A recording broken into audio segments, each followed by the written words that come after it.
কথাটা এত মারাত্মক বিষয়, এত মারাত্মক বিষয়। নবী সাল্লাল্লাহু আলাইহি সাল্লাম পরিষ্কার সহিহ হাদিসের মধ্যে বলছেন যে যা মুখে আসবে তাই যদি আপনি বলেন, আবআদু মা বাইনাল মাশরিকি ওয়াল মাগরিব, মুখে যা আসবে তাই যদি আপনি বলে ফেলেন, আপনার জায়গাটা জাহান্নামের এত অতল গহ্বরে হবে যার দূরত্ব হবে মাশরিক থেকে মাগরিব পর্যন্ত। তার মানে মুখে যা আসবে তাই আপনি বলতে পারবেন না। মা ইয়ালফিযু মিন কাউলিন ইল্লা লাদাইহি রাকিবুন আতীদ, আপনি যা বলেন এটাকে রক্ষণাবেক্ষণ করার জন্য ফেরেশতা কিন্তু নিযুক্ত আছে। এজন্য আমাদের কথার ভিতরে কোনো শিরক হচ্ছে কিনা, কুফর হচ্ছে কিনা, এটা আগে মিলিয়ে নিতে হবে, হিসাব করতে হবে। এই বাক্যগুলো বলা থেকে টোটালি আমাদের বিরত থাকতে হবে। এই বাক্যালাপগুলো আমাদেরকে কথায় কথায় আমাদেরকে কুফরি করা শেখায়। একটা কথা প্রায় বাংলাদেশে শুনি যে আল্লাহও লাগে, ইল্লাও লাগে, আবার কোথাও এটাকে বলে হিল্লাও লাগে। এটা মারাত্মক একটা কুফরি কথা। আমরা অনেক সময় এমন এমন কথা বলি যেগুলোর অর্থ আমরা জানি না, কিন্তু এগুলোর কারণে কুফরি হয়। এর মধ্যে এটি একটি। দ্বিতীয় নাম্বারে আমরা অনেকেই বলে থাকি বিসমিল্লাহ গলত। এই বিসমিল্লাহ গলত এই কথাটা বলা এটা একটা কুফরি। এই কুফরি কাজটা পর্যন্ত আমাদের সমাজে প্রচলিত কথায় আমরা প্রত্যেকেই হয়তো বলি যে হায়রে, শুরুতেই ভুল হয়ে গেলে আমরা বলি যে হায়রে বিসমিল্লাহ গলত। এরপরে আরো একটি কুফরি বাক্য আমরা বলি যে কষ্ট করলে কেষ্ট মিলে। কেষ্ট নামে হিন্দুদের একটা দেবতা আছে। তো আমরা এটা না বলে আমরা বলবো যে কষ্ট করলে আল্লাহ রাব্বুল আলামিন ঠিকই আমাদেরকে প্রতিদান দান করেন। এবং কোরআনুল কারীমে আল্লাহ রাব্বুল আলামিন বহুবার এই প্রতিদানের কথা বলেছেন। নি'মা আজরুল আমিলিন, যারা কষ্ট করবে তাদের প্রতিদানটা কতই না উত্তম হবে। এখানে আল্লাহ প্রতিদানের কথা বলেছেন। আমরা কথায় কথায় আরো একটি কুফরি বাক্য বলি, যেমন আমরা অনেকেই বলি যে তোর আচরণটা শাহেনশাহর মতো। কাউকে শাহেনশাহ বলা এটি একটি কুফরি কথা।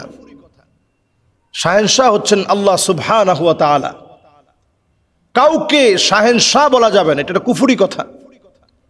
বাক্যালাপে আমরা অনেকে বলি মন ঠিক থাকলে পর্দা লাগে না। এটা দেখবেন যে আমাদের দেশে যারা বাউল টাউল আছে, এই সমস্ত বাউল ফকির, তারা বলে মন ঠিক থাকলে পর্দা লাগে না। এটা একটা ডাইরেক্ট একটা কুফরি কথা, নেহায়েত একটা কুফরি কথা। এই কথা যদি কেউ বুঝে শুনে বলে যদি ওইটার উপরে দলিল সাবেত করতে চায় তাহলে তার ঈমান নষ্ট হয়ে যাবে। আর কথাটা বাহ্যিক দৃষ্টিকোণে আপনি যেভাবেই বলেন এটা কুফরি হচ্ছে। মন ঠিক থাকলে পর্দা লাগে না, সরাসরি কোরআনের আয়াতের বিরুদ্ধে আপনি বলছেন। আরো একটি বাক্য আমরা বলে থাকি, যেমন আমরা বলি যে আহারে আমাদের এই যুগে যা দেখছি যেটা মধ্যযুগকে হার মানাচ্ছে। এই যে মধ্যযুগকে হার মানাচ্ছে এটা কিন্তু আমাদের পত্র পত্রিকায়, টিভিতে, নিউজে, সমস্ত জায়গায় দেখবেন আমাদের এই নিউজগুলো হয় যে বর্তমান পৃথিবীতে অথবা বাংলাদেশে কোনো একটা জায়গায় কিছু ঘটার পরে আমরা বলি যে এই যে ঘটনাটা ঘটছে এটা মধ্যযুগকে হার মানিয়ে ফেলেছে। মধ্যযুগ মানে কি? খয়রুল কুরুন। এই মধ্যযুগ সম্পর্কে আপনি যে মধ্যযুগ বললেন, মধ্যযুগ বলার কোনো সুযোগ নেই। মধ্যযুগ বলে আপনি যেই যুগটাকে খাটো করলেন, মধ্যযুগ বললেন, এই যুগকে খাটো করার কোনো সুযোগ নেই। মধ্যযুগ বলার কোনো সুযোগ নেই। এই যুগটা স্বর্ণযুগ। এই যুগের দোহাই দিয়ে অনেকে বলে যে বর্তমান সমাজে যা চলছে মধ্যযুগকে হার মানিয়ে ফেলছে। এটা একটা কুফরি কথা। স্বর্ণযুগকে অস্বীকার করা, এই অস্বীকার করার কোনো সুযোগ নেই। আমরা কথাবার্তা বলতে গেলে অনেক সময় অনেক রকম কথা বলি। যেমন আমি বলি, অনেক সময় আমরা এই কথা আমরা শুনি এবং আমরা বলে থাকি যে নামাজ না পড়লেও ঈমান ঠিক আছে। এটা আরেকটা কুফরি কথা। নামাজ না পড়লে কোনো ব্যক্তির ঈমান ঠিক থাকতে পারে না। নামাজটা আপনার ঈমানকে আলোকিত রাখে, হাদিসের মধ্যে আসছে যখন মানুষ মারা যাবে, নামাজ তখন আপনার পক্ষে দাঁড়িয়ে যাবে এবং বলবে নূরুন ওয়া বুরহানুন ওয়া নাজা, আল্লাহ এর পক্ষে আমি দাঁড়িয়ে গেলাম, আজকে তার পক্ষে আল্লাহ আমি সাক্ষী হয়ে গেলাম, তার পক্ষ থেকে আল্লাহ আমি আজকে এখানে সাক্ষী দিচ্ছি, কষ্ট করে সে নামাজে গিয়েছে, আল্লাহ আপনি মাফ করে দেন। আল্লাহ রাব্বুল আলামিন সেদিন ওই গোলামকে মাফ করে দিবে। আর যার নামাজ থাকবে না, লাইসা লাহু নূরুন ওয়ালা বুরহানুন ওয়ালা নাজা, যার নামাজ থাকবে না তার সেদিন আল্লাহর পক্ষ থেকে কোনো ছাড় থাকবে না। আল্লাহ তাআলা ঠিকই তাকে সেই মুহূর্তে পাকড়াও করবে, আল্লাহ তাআলা ঠিকই সেই মুহূর্তে তাকে ধরবে, এবং ধরাটা এত কঠিন হবে। ওয়াকানা মা ফিরআউনা ওয়া হামানা ওয়া কারুন ওয়া উবাই বিন খালাফ, ওই লোকটা দাগি আসামি জাহান্নামী হবে, কারুনের সাথে, ফেরাউনের সাথে, হামানের সাথে, উবাই বিন খালাফের মতো দাগি আসামি জাহান্নামীর সাথে। এই জন্য খবরদার এই কথা আমরা না বলি যে নামাজ না পড়লেও ঈমান ঠিক আছে। আমরা আরও একটি কথা বলি, তোর মুখে ফুল চন্দন পড়ুক। এই যে তোর মুখে ফুল চন্দন পড়ুক, এটা মুসলমানদের কোনো দোয়ার স্টাইল না।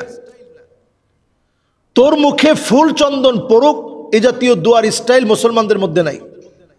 মুসলমানরা দোয়া করে কেউ কারো জন্য, যেমন কেউ আপনাকে কোনো একটা কিছু দিল, আমরা দোয়া করি জাযাকাল্লাহ, আল্লাহ তোমাকে উত্তম প্রতিদান দান করুক।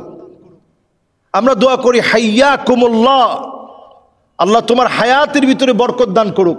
আমরা পড়ি বারাকাল্লাহু ফিকুম, আল্লাহ তাআলা তোমাদের মধ্যে বরকত দান করে দিক। আমরা দোয়া করি তাকাব্বালাল্লাহু মিন্না ওয়া মিনকুম, আমাদের কাছ থেকে আল্লাহ তাআলা কবুল করুক, তোমাদের কাছ থেকে আল্লাহ রাব্বুল আলামিন কবুল করুক। এই দোয়াগুলো আমাদের কাছে অতি পরিচিত প্রসিদ্ধ দোয়া। এই দোয়াটাকে কনভার্ট করে এই কথা বলা, তোর মুখে ফুল চন্দন পড়ুক। এখানে যে ফুল চন্দনের কথা বলা হয়েছে সেটা পূজার মধ্যে ব্যবহৃত হয়, তো নানাভাবে কিন্তু আমাদেরকে মিসগাইড করা হচ্ছে, এই শব্দগুলো আমরা বলছি। এরপরে দেখবেন আরো একটি শব্দ বলা হয়, লক্ষ্মী ছেলে, লক্ষ্মী মেয়ে। এটা না বলে বরং আমরা মাশা আল্লাহ, খুবই ভালো ছেলে, খুবই ভালো মেয়ে বলি। আগে আমরা মাশা আল্লাহ বলি, তাবারাকাল্লাহ, দুইটা শব্দ যোগ করে দিই। এতে করে মুসলমানদের নবীজি সাল্লাল্লাহু আলাইহি সাল্লামের শেখানো দোয়া অনুযায়ী একটা দোয়া করা হবে।